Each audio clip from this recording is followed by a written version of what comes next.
Aha, there we are. Good morning. Had a little bit of technical difficulties there. But good morning. This is Department of Career Services. Today is Sunday, August 25th, 2024, the last Sunday of the month. We have breakfast in the park. It's a G.school today. So good morning, fellow humans. My name is Edward Bevilacqua. Today we're pretty much talking about breakfast in the park again. Maybe talk about a movie I went and saw yesterday called The Forge. Good morning, Maticus von Atticus. Glad to hear you're getting your CCW, whatever that means. But once again, it's progress. So this is breakfast in the park day. Hopefully, I'm not the only person who's going to remember it. Let's see if I got any notifications from people. Nope, but that's okay. There's still time. It's 1 hour from now is when we start our breakfast from 7 to 8 in solidarity with the people in the park, trying to help give them hope. Because, yeah, a lot of people say, most of the critics say they're only homeless because they want to be. And I used to argue with them. I used to argue, no, that's not true. But actually, now that we've been doing breakfast in the park, this is number 4. Yeah. Part of human nature is we get used to things. Hedonic adaptation. We get used to, well, it's not really hedonic adaptation. We can adapt to our local environment. In answer to your question, Matt, I do not know yet, but it's still kind of early. It's only 6:02 where I am. It's 9:02 for Sophie. Let's see.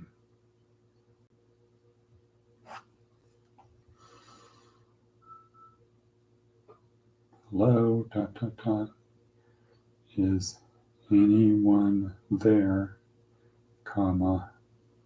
over? So yeah, when you offer, hey, how would you like to get out of here? There are no takers.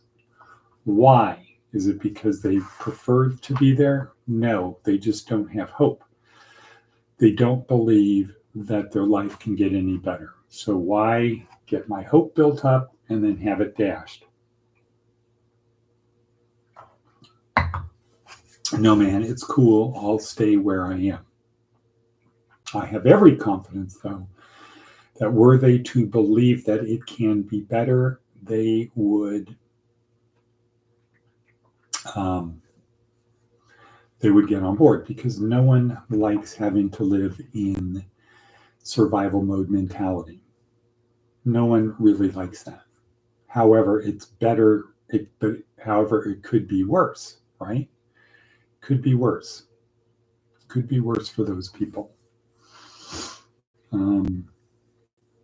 Let's see, let me reach out to Sophie.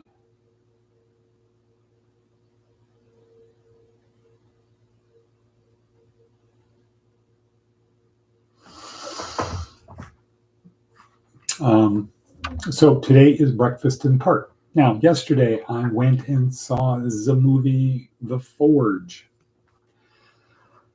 And it's a Christian movie, say it that way. But it's an interesting approach to Christianity in that really it's about becoming a man. It's about a Black kid in North Carolina, single mother. She sacrificed for him. He likes playing basketball and video games and hanging out with his friends and talking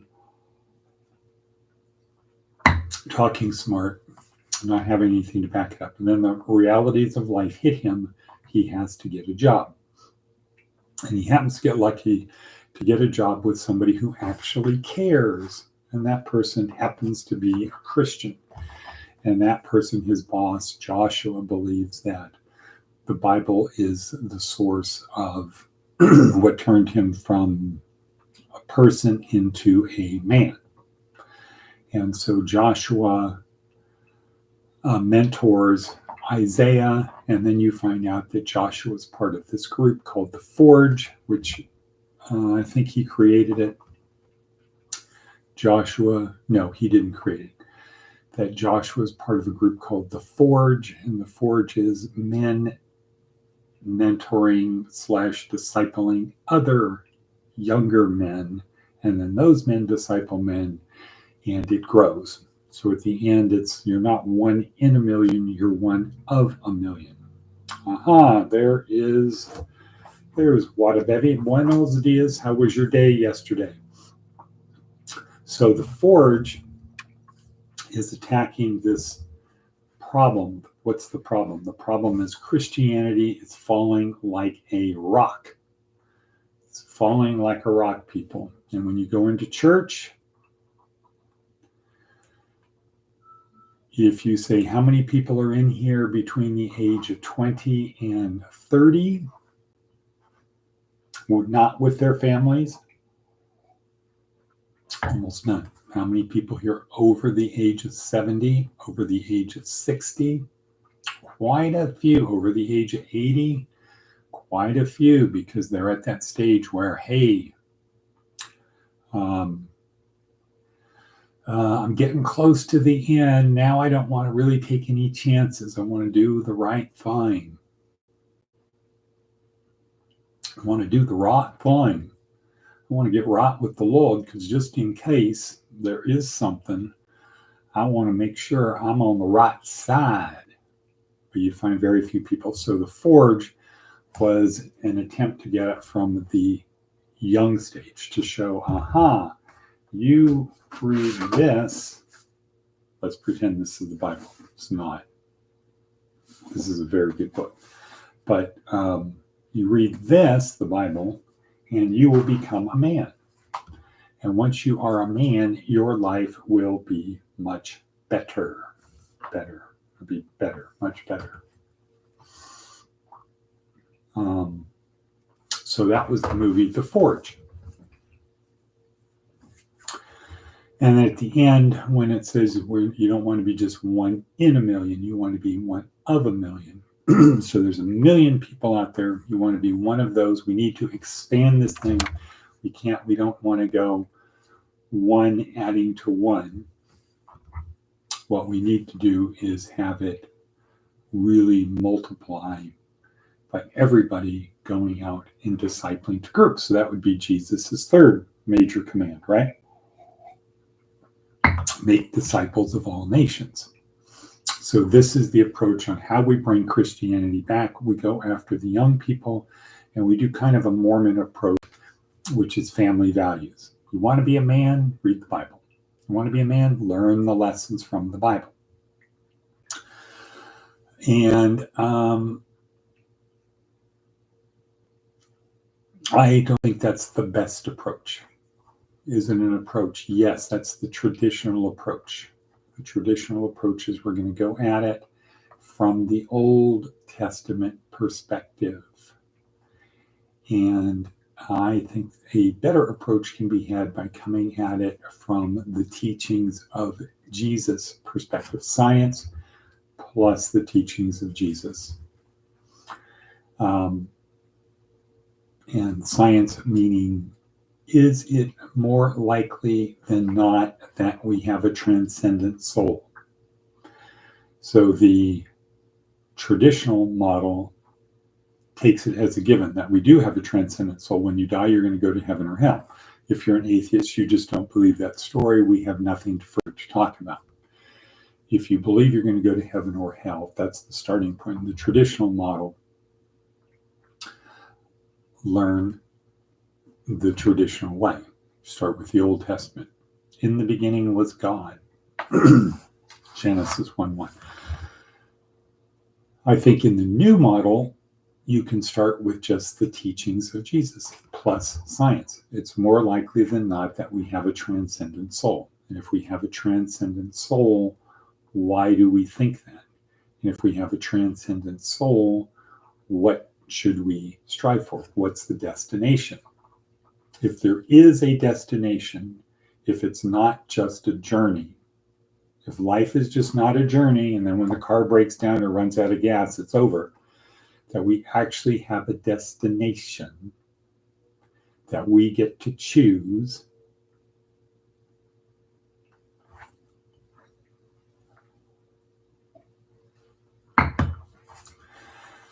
wouldn't we want to choose the best possible destination? Right? Wouldn't we want to choose the best possible destination? And prepare for that along the journey. The journey is preparation for the destination. The journey is not an end in itself. The journey is the way to the end. The way, it's the way to the end, to the destination. So we want to prepare for the destination. The journey is preparing. The journey helps us prepare for that. So if it's more likely than not that there is an actual destination, and how we do now has an impact on the destination, shouldn't we best prepare for that? Yes. How do we best prepare for that? Well, here's one way: the teachings of Jesus. Why should we believe in Jesus? Well, there's pretty good evidence that he was resurrected. There's pretty good evidence of that. What? Well, the whole Christianity thing, the fact that it exists based upon the fact of the resurrection. That's one good reason. A second good reason is the Shroud of Turin, which every day we get closer and closer and closer and closer to saying, yeah, it's about 2,000 years old, and it does have the markings of somebody who appears to have been crucified. And there's only one person that we know of that was crucified around that time that would give rise to keeping a shroud for 2,000 years. So even though we don't have a picture and that kind of evidence, we have the kind of evidence that mostly happens in trials, right? Where it's a preponderance of the evidence, or clear and convincing that, yeah, we can accept this. So if we accept that Jesus is who he said he was, and he said, here's what you need to do, it would seem that all you need to do is what he said to do, and that would take you to the destination. But we are now at 12 minutes, and I got to get ready, and there's no indication that my helpers are going to be there. And everybody's radio silent. No indication that anybody is awake, getting ready for breakfast in the park. And that's okay. If I'm the only person there, that's okay. I might have to be prepared to go to Walmart to get styrofoam cups, but that's okay, because it just doesn't matter. Des Moines 2032. Okay, everyone. Maticus von Atticus, glad to hear that you were greeted warmly with the LDS community. They're driving towards baptism. They're driving towards baptism. They're going to lose interest in you if you are not going to go there. They're not going to let you play them along. That's what they're driving for. They might be doing a light touch, and that's okay. There's a lot of things worse than being baptized as a member of the LDS Church. A lot of my friends are LDS. I get taken in every Thanksgiving by Kevin Romney's family. Mike Ballard, very supportive. I have nothing but good things to say about members of the church. I have nothing bad to say about the church. And my family had a good experience with Lucy, and that's made all the difference. So good on you, mate. And with that, I'm going to say, and cut. I've already done the zip peloton. Boom.